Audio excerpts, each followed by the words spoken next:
folks to see, but this is also part of his veterinary care. So when he comes up and he's sitting there like that and he's opening up his mouth, sitting calmly for the most part, he's going to go ahead and I can see all of it. So I can see inside his mouth, make sure everything's looking nice and clean as it should, and the vets can as well. So our vets are from the University of Florida. They come down here about every other week, and when they come down here, they can go ahead and give any of these animals a nice assessment of their health.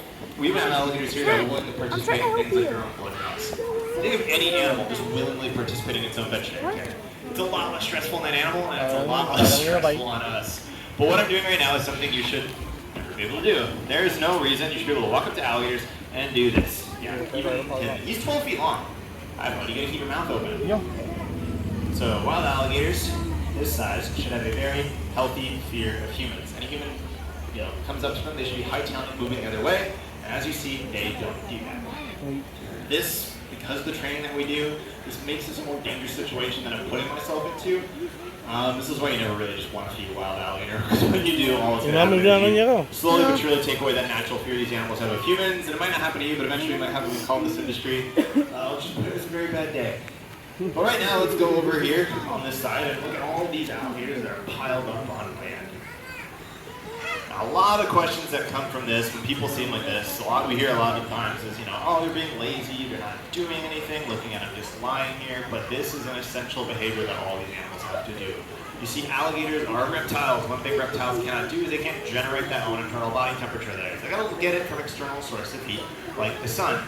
And they have a few ways of helping to soak up those rays. One of them, the biggest one, is on their backs. Those bony ridges right there. We call those osteoderms. Now that name translates out into bone and skin, and that's kind of what they are, little bits of bone under that first layer of skin, and it acts as a built-in solar panel. So the sun comes down, and it warms up that bone, and in that bone there are all these blood vessels. And that gets warmed up really quickly, and that warm blood gets pumped out to the rest of the alligator, and it keeps it nice and cozy warm. However, when they're on land like this, you can see just how big they are. So I'll use Hunter as an example. He's right here. But his tail, this big tail of his, as you can see, his drag mark when he came out this morning and lied on here, his tail's so heavy, over 200 pounds alone. They can't even lift it up completely when they're moving around. On land, it just kind of drags behind him. So yeah, they never ever lift this part up when they're moving around. But looking at their heads as well too, you see where their heads really resting on the ground. Those heads are over 100 pounds long, just in their heads. Solid bone, incredibly heavy. But if you look at their legs, they don't have the largest legs compared to their body size. However, you're going to hear that there's this common misconception though, that alligators are extremely fast on land. So a lot of people will tell you things. You might have even heard that an alligator, for instance, can run over 30 miles an hour. And I promise you, really, they can't really run that fast. There's a few reasons why they can't run 30 miles an hour. The most honest one that I'll share with you is I would not have gotten in here if you could run that fast. Yeah, no. 30 miles an hour, I would be out there with you guys talking about. But probably the most common thing you're going to hear with alligators. And probably many of you have heard it before. So, nod your head, raise your hand if you've heard it before. You're already nodding your head, so you probably know exactly where I'm going. Yeah. What do you have to do if an alligator's ever chasing you? You have to go ahead and run in a zigzag, right? You probably heard that before. Please don't do that though. It's not going to do anything. The only thing that's going to happen if you decide to run zigzags away from an alligator, if you somehow remember that if you're ever being chased, is you're all going to look very goofy while you're running, and that's it. These animals are not as fast on land as they're made out to be, so all the average human, all of you can outrun an alligator in a straight shot. This does not mean no approach. Everything that slows these animals down on land speeds them up in the water. So those big, heavy, powerful tails, it's 200 pounds of solid muscle. On land, it really down. But the water helps them pull with great speeds, blasting out and grab on whatever they want at a moment's notice. And on those big heads of theirs, you gotta worry about all those teeth. They have quite a lot, 70 to 80 conical-shaped teeth. I said conical-shaped teeth. Yeah, there we go. These are made for piercing, puncturing, holding down onto prey. Hey, buddy, you want to open up again? He's kind of our newest lagoon resident, so he tends to open up and close right away. But we're working on it. However, an alligator like him, big alligator, tries to go ahead. Here's your pellet. There you go. Goes ahead and grabs onto something like a turtle. At his size, he'll crush through a turtle shell. And as he's doing that, he's eating it. He's going to lose a lot of teeth when that happens. But they don't even have to worry about that. These animals will go through plenty of teeth in their lifetime, potentially up to 2,000 teeth. One pops out, another one's going to come right back in. No need to ever go to the dentist. However, what I want you to look at now is just above and below the teeth. Now look at their faces. You might notice all these little black freckles. We call those ISOs. What they are, they're just tiny little rescue organs that pick up the slightest vibrations in the water. And they're very sensitive. Anything that just goes and hits the water, you know, right where it is as soon as it hits. But in this exhibit, these alligators that you're looking at are the largest ones you'll see here in the park. And we're often asked then, who is your oldest and who is your largest alligator? And when I was talking about Hunter being 13 feet long, who's not the longest alligator in here? He is beat by 6 inches, but none other than this individual right here. This is Bomber. Bomber! Yeah, I know. Figured he could do this. On these chillier days, sometimes they're really just like to hang out, not as interested in food, but that's okay. But he's right here, you can still see him, especially the water being a little clear. And that animal, again, is 13.5 feet long, but is he the oldest alligator here? Because he's the largest. It is a very good question, and I'm going to be 100% honest with you. I have no idea. And that's just because we don't have his birthday. That day he popped on out of the egg, his hatch day.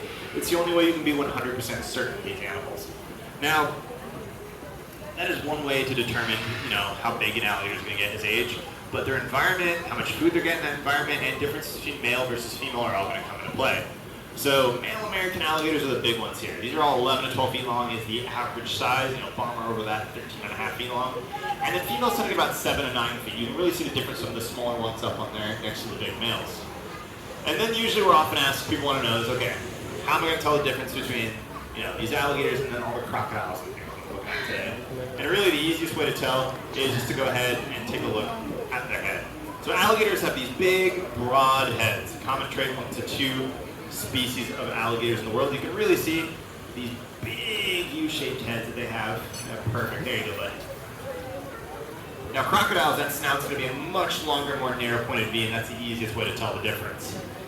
However, these are not the only alligators you'll see here at the park, because again, in the world there are 2 species of alligators. There is the American alligator and there's the Chinese alligator. And the biggest differences between them is the first thing you're going to notice is size. These are the big ones compared to the 2. 11 to 12 feet long, again, is the average size for males. Chinese alligators males get maybe about 5 feet long. Some are about the size of the stick that I'm holding right here. Then the other one, it's unfortunate one you can't tell by looking at them, but it's how well they're doing in the wild. And with American alligators, there's a good representation actually with all these ones over here kind of surrounding me. But they're doing quite well.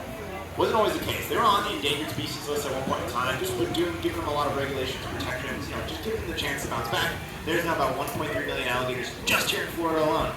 Chinese alligators over nowhere, and you're doing as well with slightly just over 100, maybe 200 individuals in just tiny little pockets of southern China. Organizations like yourself work very, very hard to help people earn any turnaround.